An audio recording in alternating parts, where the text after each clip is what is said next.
Today we're joined by Kahn, a digital marketing pioneer and the CEO of Anura.io. With over 31 years of experience, Rich has built multiple multi-million dollar internet companies and has become a recognized leader in ad fraud prevention. As an Ernst& Young Entrepreneur of the Year for technology, he's passionate about helping brands protect their ad spend and maintain integrity in digital advertising. Rich's expertise spans from pioneering ad fraud detection technologies to navigating the challenges of affiliate marketing and clean traffic acquisition, making him invaluable resource for e-commerce marketeers looking to drive growth safely and effectively. Rich, how are you? Good. Thanks for having me today.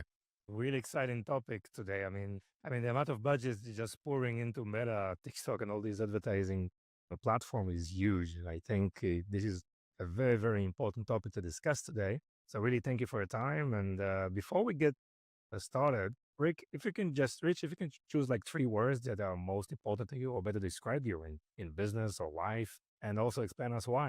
So the first word is passion. You got to have passion in everything that you do. If you don't, you need to find something that you're passionate about. If you have passion in something, you tend to it brings the best out in you. So let's talk about passion. Diligence. You want to be diligent about what you're doing. You want to understand what you're getting yourself into and making sure you do as much research on the topic that you're doing. I always felt that's always a key element of any project I take on. And finally, the third word would be loyalty. Being loyal to your customers, being loyal to your staff, your partners. Those are just probably three words to live by for me. Nice. Maybe the first time is be loyal to yourself, right? That at least what you do is the right thing, and you have full passion and belief, and right. So definitely Definitely. those customers, employees, and also amazing. Great. Thank you for sharing that. So, Rich, I mean, a lot of marketeers are just building and redesigning marketing strategies to support, the future and what's happening. And there is a specific version of it, which is like fraud resistant marketing strategy, right? So what are some of the key considerations for marketeers out there when they, design their marketing strategies, and it needs to be proven in a way that fraud is really prevented and it's solid, rock solid on that respect. Well, let's just paint a picture on the size of fraud because a lot of people, have heard the terms, you understand bots clicking on ads, but they don't really think they're affected by it. So last year as a global society, we spent over $700 billion in digital marketing. So that's all the different channels, search, social,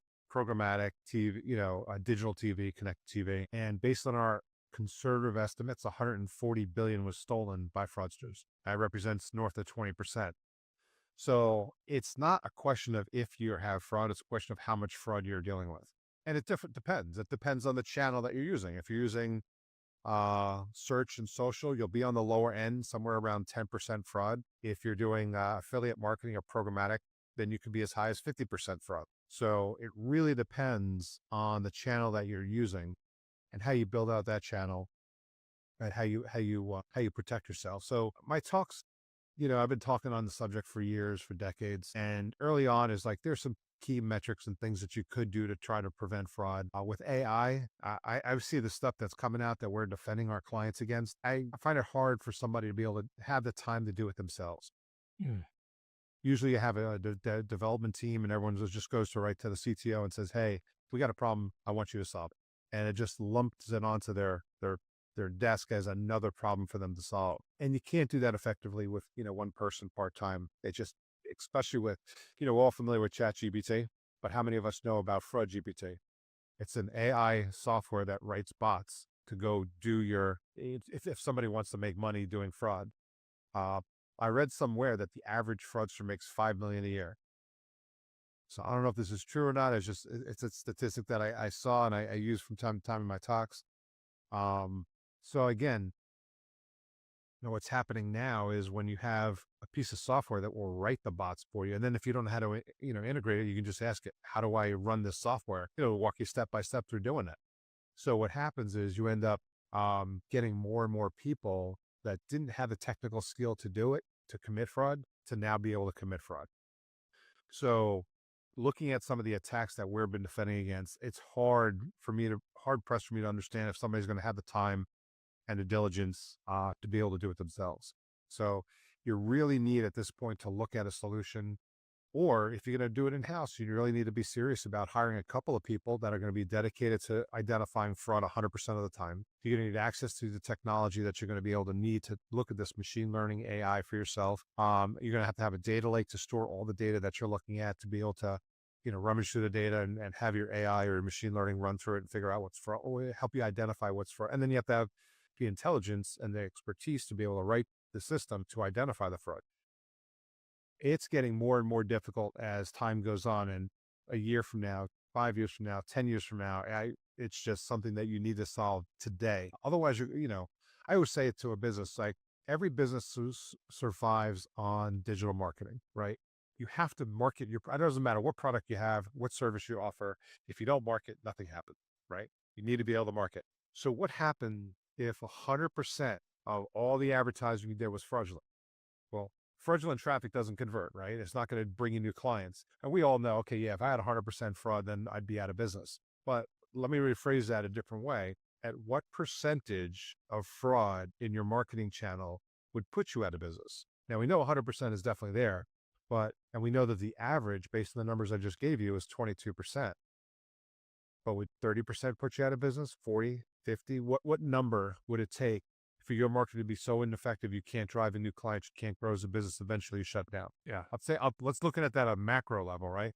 Let's take it at a macro level. Right now, based on our concerted efforts, we're seeing 22% of the market of the digital marketing spend is fraud. At what percent does it have to get to before the digital marketing sector shuts down? Mm. And if the digital marketing sector shuts down because there's so much fraud involved, when do companies go get business? How do they advertise? We're going to go back to magazines again? Newspapers? I don't think so, but what happens? I don't know. What are the incentive of those people who are committing the fraud? I mean, what's happened on that side? Money. With what? Show us the money. It's all about the money, right? So affiliate marketing is the easiest example to show you, right? You pay as a company. If I'm trying to drive more leads to my business, I pay an affiliate money to drive in clicks, impression, leads, conversion, something. I pay them to do something. And when you pay somebody to do something on the internet, cheaters find a way to cheat. And I'll give you an example. It's old, but it's through PayPal. When PayPal first came out, there were nobody, right? They were just starting as a payment solution processor, trying to get their way. And they came up with an ingenious way back then was to offer a referral fee or an incentive fee Hmm? to recommend people. So what they did was they said, for every person that you refer to our business that signs up an account, doesn't do anything else, just signs up an account, we're going to pay you $5, right? And that was the incentive that they built. Well, some ingenious, I want to say he was 18-year-old, if I remember correctly, came up with the idea to build a multi-level pyramid scheme, right? Using that $5. So he built software that layered inside of PayPal. So when you signed up for PayPal, it automatically PayPal'd out of that $5 you got for a new person to the people that came before you. Mm-hmm. And then as your downstream grew, you got paid $1 or whatever it was out of that. And I don't remember the details, but within a short period of time, he took over $1 million Yeah. in referral fees. And they weren't real. I mean, these people weren't there to use the platform. They were there to get the $5 and the potential to make some real money. Again, fraudsters come out of all the woodwork when you start paying them to do something. And digital marketing is you're paying a publisher, you're paying somebody to send you traffic, and there's money in that. And if you're paying someone to do something, that's how going to cheat your system. Yes. Wow. Interesting. So what are some of the red flags that are indicating that, your brand is suffering from fraud? It depends on what your advertising is trying to accomplish, right? So let's say, and most people, they drive traffic to a site to either create a sale or create a lead, right? So let's say I'm an insurance company and I want to generate leads of people who want to save money on their car insurance. So somebody comes along, fills out a form, they put Ethan's information in there. They tell me exactly what, give me the name, the email address, the phone number, give me everything. I run it through a validation data checker to make sure all the data matches up. I've got the right phone number, I got the right email before we dial it. And then within seconds, it goes to a call center who picks up the phone and calls. And let's say they use my information, right? So you put Rich Kahn, Middletown, Delaware, got my email address, got my phone number, everything looks good, but I didn't fill out that form. A fraudster just stole my information online and put that information in. So now when they call me, it takes longer to reach me because I'm not going to answer the phone if I don't recognize the number, right? I didn't fill out any form. I'm not expecting anybody to call me out. So I blow off the call. But let's say I finally answer the call. They call me enough times because, these people will call you 10, 20, 30 times, right? Get you on the phone because they're thinking Rich Kahn fill out this form and is interested in my product or service. They finally get me on the call and say, hey, we're calling you based on the information you fill out to save money on your car insurance. And I'm like, I never filled out your form. Right. So what happened? Right now, that brand just got somebody on the phone who's definitely not interested. They just broke TCPA compliance because they called somebody without express permission to call that person. So then now they can get sued. Yeah. They spend more money on call center resources, right? They can create a brand reputation issue if they're a big enough company making enough calls. I mean, all these negative effects. You start looking at some of this data and realize, oh, wow, that's not a real lead. How did that happen? And most people don't go right away, oh, it's fraud. Let me look up a fraud company. They don't understand that. They just go, something happened. I don't know why. And they really don't understand why that happened because somebody actually filled out a form. Some of these marketers will actually use software to record the user interaction, and then they'll go back and play the user interaction, and it doesn't look like a bot because AI bots look like real people. Or they use human fraud farms around the globe, so it's a real person behind the scenes, right? Maybe they used a CAPTCHA. They think CAPTCHA worked, decades ago. It doesn't work anymore. If AI bots get around it, human fraud farms get around it. It's not a technology to use to stop fraud. So when you start looking at this kind of stuff, these are the kind of signs of high chargeback rate on, like, let's say if you're an e-commerce player and you start driving transactions to your shopping center, and people are refunding or charging back the credit card because they didn't make the order. Well, now you're up the product because you shipped the product. You get a chargeback fee. You get enough of them, you lose your ability to use it to have your merchant account. I mean, these are the kinds of things you want to look for in your digital chain to see if there's something going on. And you look hard enough, you're going to find that it's happening probably more than you realize it. And it's time that you recognize it to do something about it. Yes. And obviously technology here helps a lot. How the fraud detection technology has evolved, let's say, in the last decade, and what are some of the innovations that you're most excited about? So the innovations, like back in the day, CAPTCHA would work great, right? You'd put up something that's hard to read, you'd fill it out, or you'd select the boxes with all the bicycles in it or the buses, right? And bots, malware couldn't get around that. So that was great 10, 15, 20 years ago. But then fraudsters started invoking human fraud farms that take advantage of cheap labor forces around the globe. And last I checked, for like $9 an hour, you can license a fraud farm to sit down and, hey, fill out a form with all this information, or, create credit card product, buy these products using fake credit card. So there was a way, this is the kind of stuff that's happened. Now, companies like us, what we're looking for is a significantly advanced fraud that's out in the marketplace. A lot of it using AI, because AI is a fast learning systematic system that can, find ways to get around different things if you train it right. So these are some of the things that are coming out now that are very scary because they threaten the entire ecosystem of digital marketing. If they're able to win the race in the majority and also start making that digital marketing percentage of fraud go for 20, 30, 40, 50%, eventually it's going to happen like it happened in 2000. What happened in 2000 when everybody realized their marketing dollars weren't generating conversion? The whole market, the whole internet bubble burst. Everybody stopped spending money because they're like, wait a second, something's not working. Let's figure out what's going on. And back then it was fraud. It was the biggest channel of marketing back in 2000 was display, or programmatic as we call it today. And back then we used to call them banner incinerators, right? What they would do is you would pay for impression, and there'd be software out there and games that would just flash a bunch of banners in front of you just to get you to burn through advertising, because that's how they were making money. Yes. And before you know it, the person says, wow, I got, 10 million impressions, but I had nothing out of it. I got to stop spending money there and figure out what the heck's going on because it's not yielding a revenue, not really an ROIS. So, I mean, that could potentially happen again. Wow. So what are some of the steps that you usually recommend brands if they want to be serious about that fraud? What some of the processes, technologies, what are some of the major steps that you usually recommend? Well, we've been doing this for I've been building this software. I started the software myself 20 years ago, 20 plus years ago. And it's gotten to the point, it's gotten so sophisticated in identifying fraud. It would be hard for somebody to build it themselves. So a lot of times what we want to do with a brand comes to us and says, hey, I think I have a problem with fraud. So the first thing we do is run a free trial. Let's figure out, A, do you have a fraud problem? And if so, how much of a problem do you have and where is it coming from? Once we identify that, now we have an opportunity to work together and help them mitigate that. We come up with a whole game plan. If we find that they don't have a fraud problem, which is rare, then obviously it doesn't make sense to work together. But step one, let's confirm that you have a problem that we can solve. And then if you have that problem, let's come up with a game plan. And it's different for everybody. It depends on the channel you're marketing through, depends on a lot of different data points. But at the end of the day, we're trying to make sure that you have a problem that's worth spending money to solve and then coming up with a game plan to solve it. And how do you do that? That first step of trying to identify if there is a fraud. Tell us more. I mean, how the process works? I mean, how the software is analyzing which system that it needs to interface to. Yeah. How it works. So it's simple for us. With us, it's very simple. We drop a tag. We give them a tag to drop on their landing pages. If they're using Google Tag Manager, we're pre-built into Google Tag Manager, so it's really easy to deploy. It takes a couple minutes. They deploy it, and the next thing we start collecting this data, and then we'll have a couple of review calls where we'll review the data to make sure it looks like what's coming in right. We're giving the right attribution to the different places where the traffic is coming from, and then usually we have that big call like 7 to 10 days once it's launched to review the data, understand how much of a fraud problem they have, where it's coming from, give them some proof of it so they understand it's not just numbers on a screen, it's a real statistic. And then there we can say, okay, this is how we suggest solving this problem.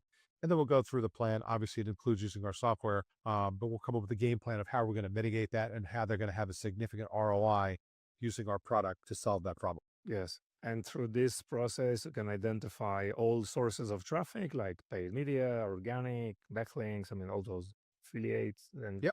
For us, it doesn't matter.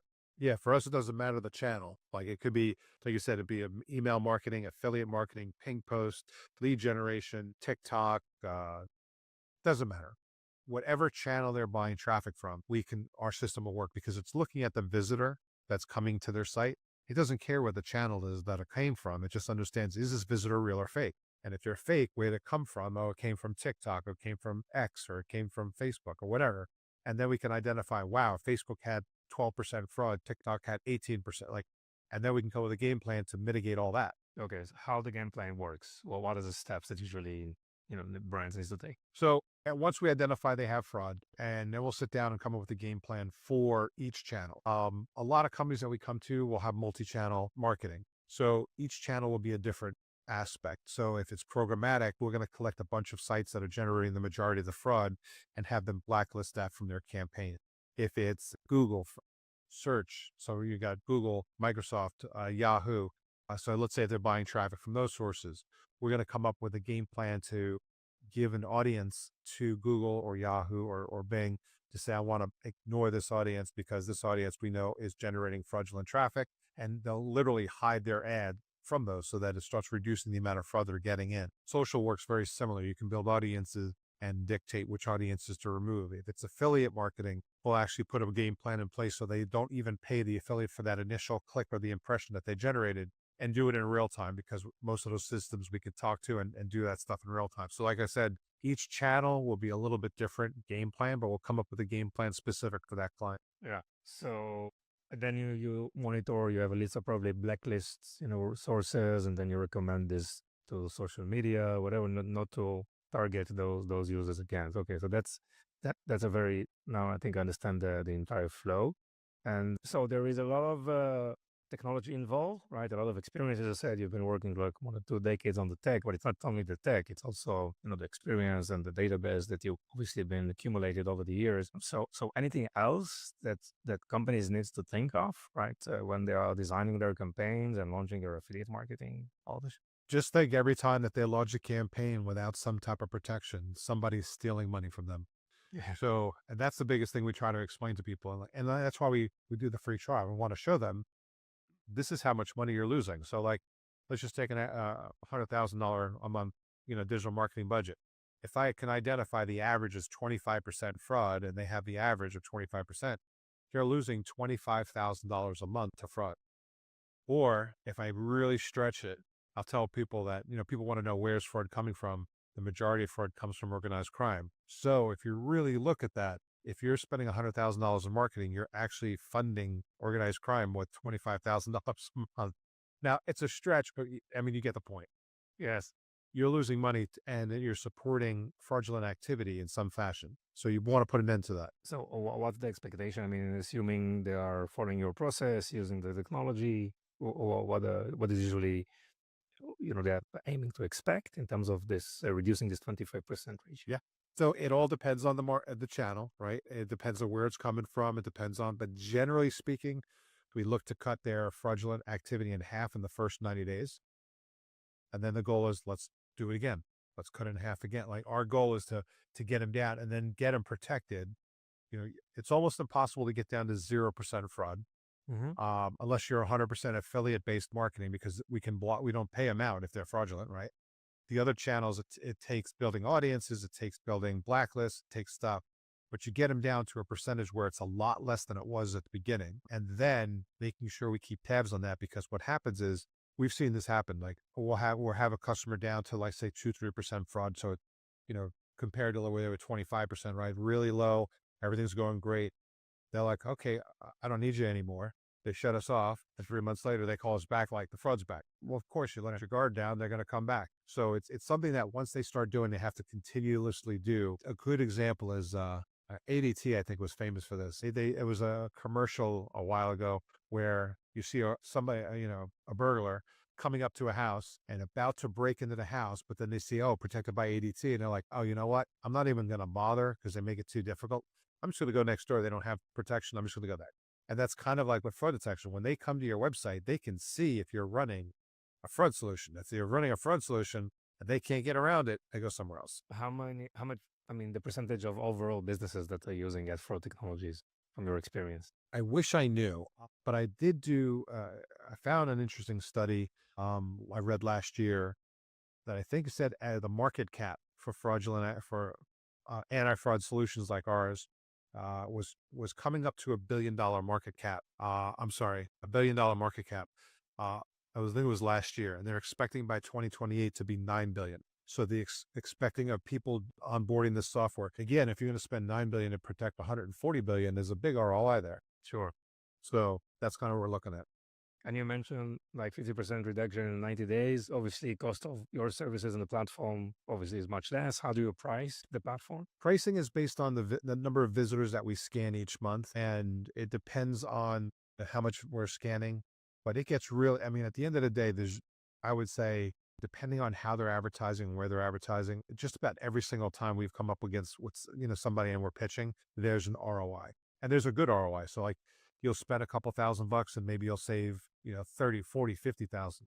Or you'll have some of the bigger brands that are spending $1 million a month and they're losing $250,000 a month, significantly a fraction of that, just to be able to put our technology in place, identify where it's coming from and eliminate it. So in fact, we even have a savings calculator built into our dashboard. Yes. So people can actually get a feel because they forget, yeah, I'm running this technology. What am I saving? Well, every time they log in, it's right there. This is how much you're saving. Yes. And how do you monitor progress in fraud? I mean, developments. I mean, how do you figure out, what's next? We built early on an early version of machine learning that rummages through billions and billions of visitors every day that come across our network.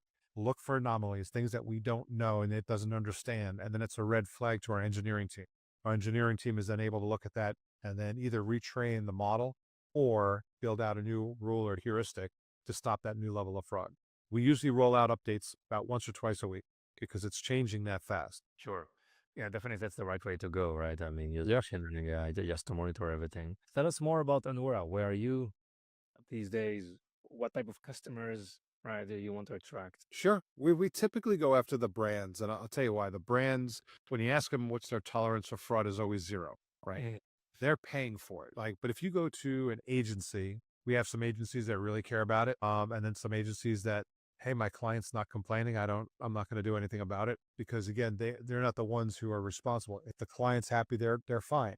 But we have clients that are agencies that will basically understand that if they reduce fraud for their clients see a higher ROI with them, they'll spend more money. For the most part, we're going after direct brands. For us, that makes the most sense because they're the ones who spend money on it and don't want to spend a single penny on fraud if they can avoid it.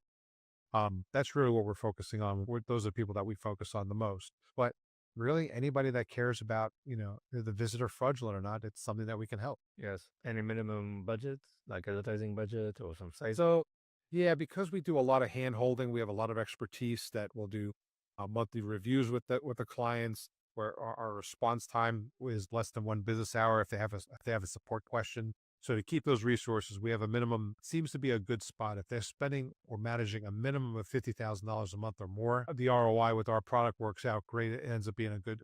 We handle clients that do less, and that we have like startups. So let's say you have some audiences that are startup.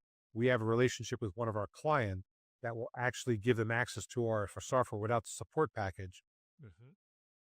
on a with a no minimum monthly fee. So we can't support them, but we can still get access to the technology while they're small and startup.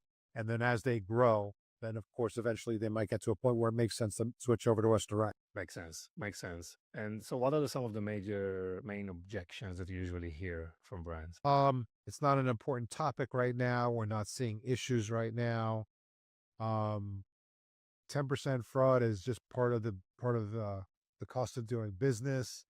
It basically it's I hate to say it, but it's a lazy CMO, right? Because if you have a 10% fraudulent activity and that's on the light side, right? Let's say they're doing 100% Google and Facebook and they're getting that 10% average. Well, 10%, so if you can cut that in half in 90 days, that's a good improvement. Like people are spending money on technologies to get a simple improvement of like a couple percentage points, but if you can get 5 percentage points improvement in your overall marketing spend, it's just a lot of, every once in a while we get somebody, it's like, oh, it's another dashboard that I have to log into.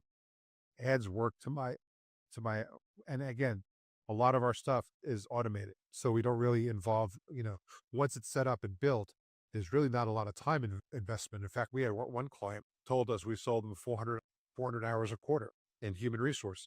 So that resource alone was worth the cost of the service. And I mean, the ROI is so clear here, right? It's so easy to explain. Yeah. But again, it's a matter of just priorities, resources, Yeah.